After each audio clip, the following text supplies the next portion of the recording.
At 9:14 p.m. on a quiet spring evening in 2022, a power bill landed in the inbox of the new owners of the former Zsa Zsa Gabor mansion in Bel Air. The statement showed an unusual spike, a surge of electricity consumption that occurred between 2 o'clock and 4 a.m., even though no one was inside the property at the time. The owners, who had only recently begun renovations, were puzzled. Contractors had left the site locked, and security cameras showed no movement. The anomaly would become the first entry in what neighbors began quietly calling the ghost salon. The mansion itself sits on a curved road in Bel Air, Los Angeles County.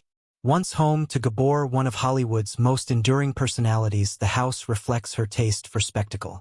A grand staircase spirals upward in the main hall. Mirrors line the dining room wall, designed to make cocktail parties shimmer with double reflections. Stained glass doors filter colored light into the salons where she entertained. Even when empty, the house feels theatrical, as if its walls remember the rhythm of late-night gatherings. The current floor plan reveals curious architectural choices. Some rooms appear doubled, with mirrored passages leading to unexpected alcoves. On one blueprint, dated 1979, an annotation in pencil reads simply "mirror room adjustment." Contractors believe this might explain confusion about airflow and electrical wiring, but for those who step inside, the reflective spaces often feel like something more than bad design. Several neighbors told us that, long after the property became unoccupied, they would see interior lights flicker to life at odd hours, as though an unseen hand had triggered a circuit. A retired teacher living on the opposite hillside recalled watching a glow through the stained glass doors, like someone was having a late-night soiree. When asked about intruders, she shook her head. "We've had patrol cars on that street for years. If anyone had broken in, we would have known." Two rational possibilities stand out. Electrical fluctuations. The mansion's wiring is old. Power surges in Los Angeles's hillside neighborhoods are not uncommon, especially during spring storms. Faulty circuits might easily account for unusual spikes in energy usage and flickering lights. Human error in renovation. Contractors often use power tools after hours to stay on schedule. A miscommunication about site access could explain why the meter recorded activity in the early morning. And yet, one detail continues to resist explanation. In a doorbell audio log dated August 2023, there is a faint background sound. At 3:07 a.m., when the house was unoccupied, the doorbell system picked up what investigators describe as the distinct clink of glass and overlapping voices, as though a group were toasting inside the salon. The sound quality is poor, and skeptics suggest interference or audio bleed from nearby properties.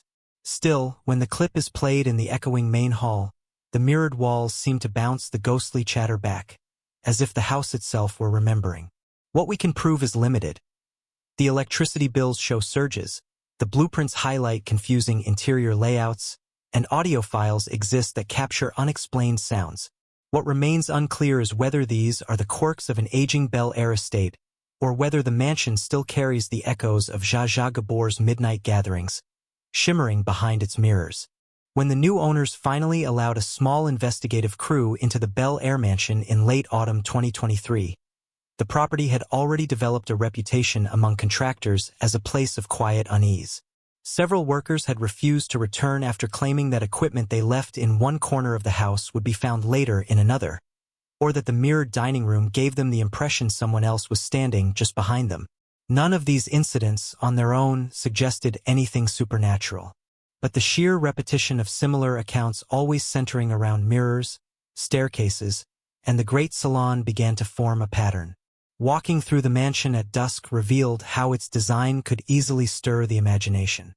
The stained glass doors on the first floor threw fractured red and green beams across the marble, so that any step taken felt accompanied by shifting colors.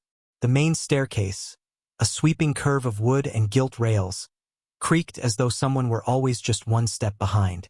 Mirrors along the dining hall stretched the space into a dizzying perspective, where a single candle reflected into dozens.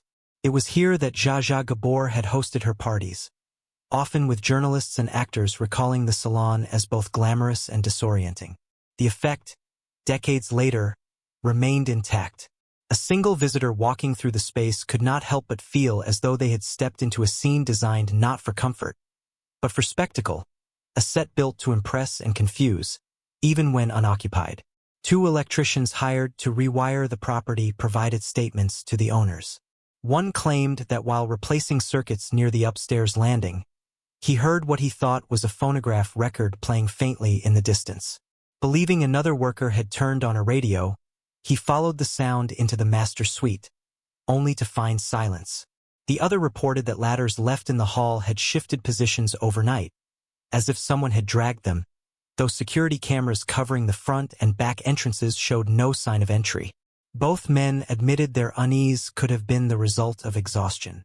Renovation crews often worked long hours in low light, where fatigue might exaggerate minor sounds or make shadows appear mobile.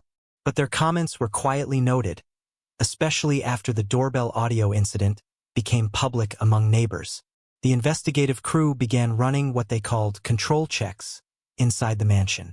They placed digital recorders at fixed points, near the stained glass doors, the foot of the staircase, and inside the mirrored salon. The first nights yielded little besides the hum of distant traffic. But one recorder, left in the salon, captured a curious anomaly. At exactly 2:41 a.m., there was a faint sound resembling the shuffle of high heels across marble, followed by a sudden drop in ambient static. Technicians could not decide whether this was interference from passing vehicles, or whether the sound had been produced within the room itself. Another test involved mapping drafts in the house.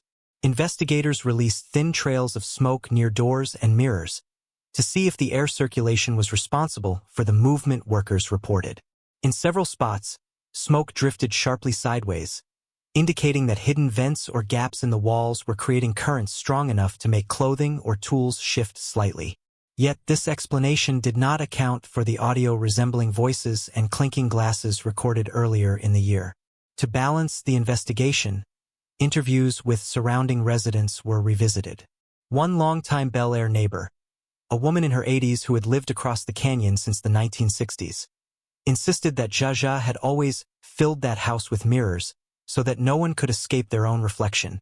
She laughed at the notion of hauntings but admitted she occasionally still heard late-night laughter, drifting like it was coming through glass. Another neighbor, younger and more skeptical, attributed these impressions to the acoustics of the canyon, where sound travels strangely and can bounce off terraced homes. Still, both agreed that the mansion never really went quiet. Even years after Gabor's passing, when the property was empty, it seemed alive in ways other houses nearby did not. What makes the case so compelling is not a single overwhelming piece of evidence but rather a tapestry of small details. Blueprints revealing hidden or adjusted spaces. Power bills documenting energy spikes at odd hours. Audio recordings capturing unexplained chatter. Workers complaining of tools moving, or phantom music fading into silence. And always the presence of the mirrors, multiplying every detail until one cannot quite trust what is real and what is reflection. The investigators themselves, after several nights, confessed to feeling as though they were working inside a memory. The mansion seemed less like an abandoned building and more like a stage that refused to go dark. Don't forget to subscribe and like if you liked this story. The owners, cautious but curious, finally agreed to let a small team conduct an overnight watch inside the mansion. They chose the great salon, the room most associated with Zsa Zsa's legendary parties, and the same room where workers and recorders had reported faint traces of sound. The setup began just before midnight in early winter of 2023. 3 cameras were fixed at different angles. One facing the stained glass doors, one trained up the sweeping staircase, and one directed toward the longest mirrored wall. Digital recorders were placed on low stands to catch footsteps or voices. A thermal scanner, borrowed from a contractor who had used it to track drafts, was mounted near the fireplace. At first, everything seemed calm, the air heavy with the scent of plaster and varnish left behind from months of renovation. From midnight until nearly 2 a.m., the only interruptions were mechanical. The hum of nearby appliances, a faint tick as cooling would shifted. The house, massive and echoing, felt strangely smaller with the team inside, as though its walls folded inward with each minute of silence. Observers noted the difficulty of sitting still in the mirrored salon, where every gesture seemed to multiply until one became aware of themselves from a dozen angles at once. One investigator described the effect as like being watched by your own double, endlessly repeated. The mirrors, clean but old, warped the light in subtle ways. Edges bent, faces stretched slightly, and candlelight reflected into colors that seemed impossible to trace back to a single flame. It was at 2:38 a.m. that the first recorded anomaly occurred. The audio picked up the sound of heels striking marble, echoing clearly from one side of the salon. All three cameras caught the moment when the observers froze, glancing toward the staircase. No one was moving. When they reviewed the feed later, the sound was audible but no visible movement appeared on video. The thermal scanner revealed a colder patch near the base of the stairs, a vague oval of lower temperature that shifted and then vanished within minutes. Engineers reviewing the scan later suggested this could have been a burst of colder outside air, funneled down through a hidden vent. Yet no one had opened doors or windows, and the smoke tests from earlier had not revealed airflow in that part of the hall. The team reported conflicting sensations. One investigator, a structural engineer with no interest in the paranormal, admitted to feeling a rising pressure in the ears, like descending in an airplane. Another described it as a sudden heaviness in the chest. Both reactions could easily be explained by fatigue or the power of suggestion after long hours in an unsettling environment.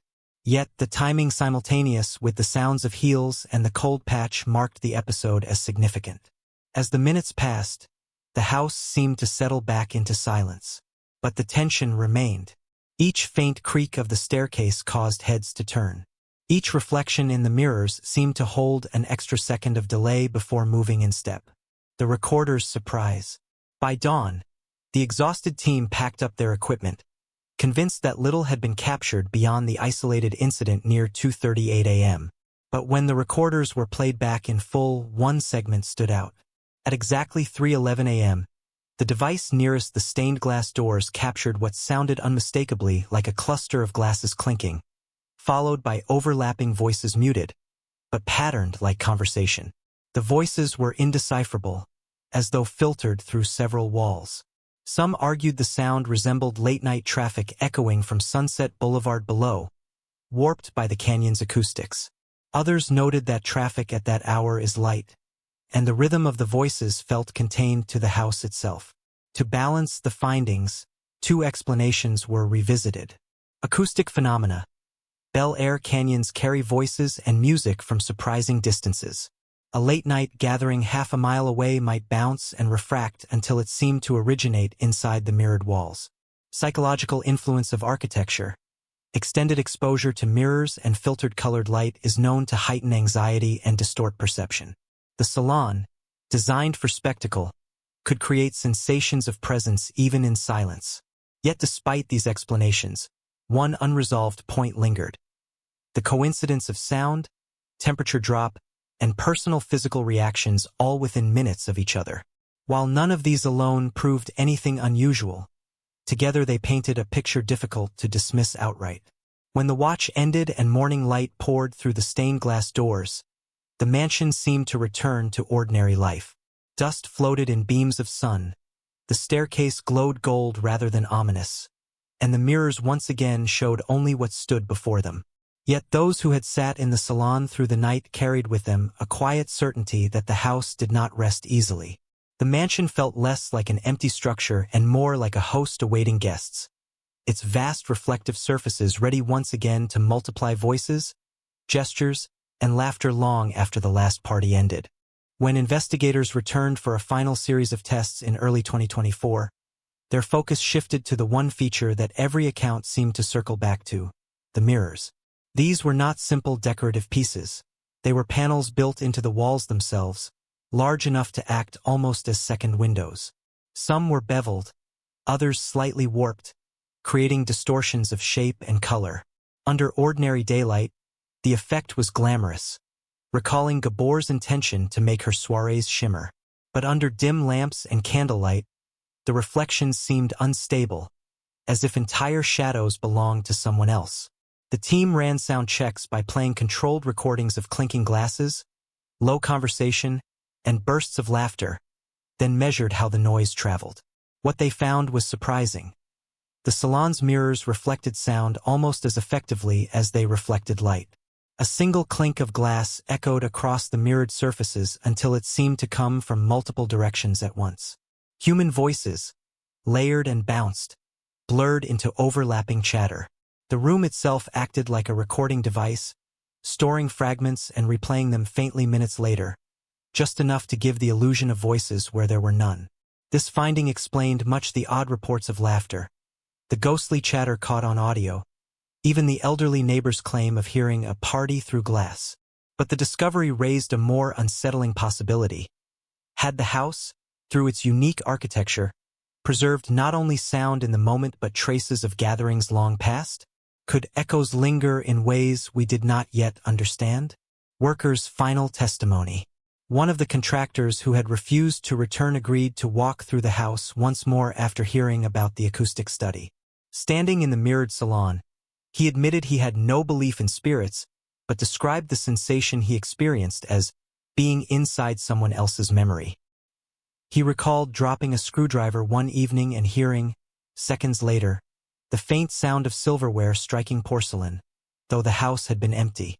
It wasn't fear exactly, he said.